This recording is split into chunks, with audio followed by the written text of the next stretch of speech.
Okay, on Sunday, Chelsea go to Bournemouth, Rob, and Arsenal are at Everton. Does Gabriel Jesus start? Well, I mean, he scored, didn't he, late on against United? So I'm sure that he's hoping that he will do.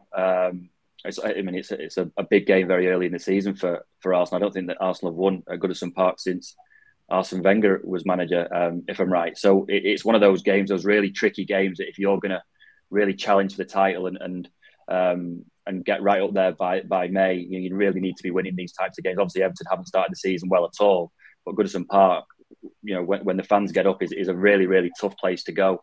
Pep Guardiola, ever since he's been in England, has always identified that game at Goodison Park as a really key fixture wherever Everton are in the league. If you can get through that game and win that game, he's always thought that it really shows that you have those title credentials.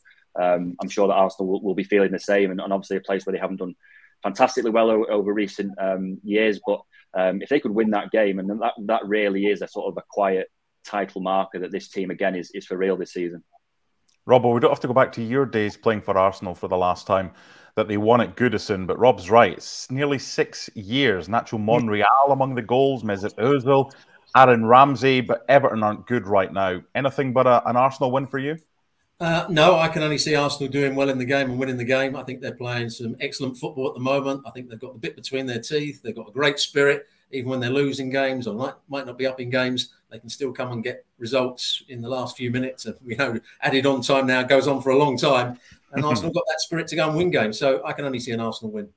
Is West Ham against Manchester City. And Robbo, West Ham are fourth. They've had a brilliant start to the season. A couple of really good additions eventually, not so much over the summer, but just towards the start of the season. And that's a tough one for Manchester City, who've been flawless so far as results are concerned.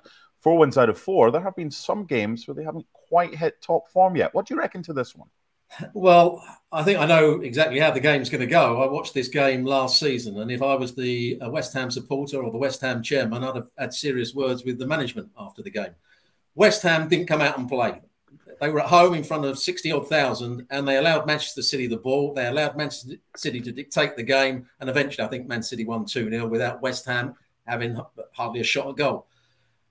David Moyes will have exactly the same approach in this game. Even though they are fourth in the table, even though they're doing quite well at the moment, he will play just as they did against Brighton away when they won 4-1. Sit deep, try and win the ball back in and around their defensive third, and then play on the counter-attack. Now, Manchester City are harder to counter-attack than Brighton were that day. So I can only see one result. Yes, it might be a tough game for Man City, but I think they should win the game quite comfortably in the end because West Ham won't come out and cause them too many problems apart from on the counter-attack. Thanks so much for watching ESPN on YouTube. And for more sports highlights and analysis, be sure to download the ESPN app. And for premium content and live streaming, subscribe to ESPN Plus.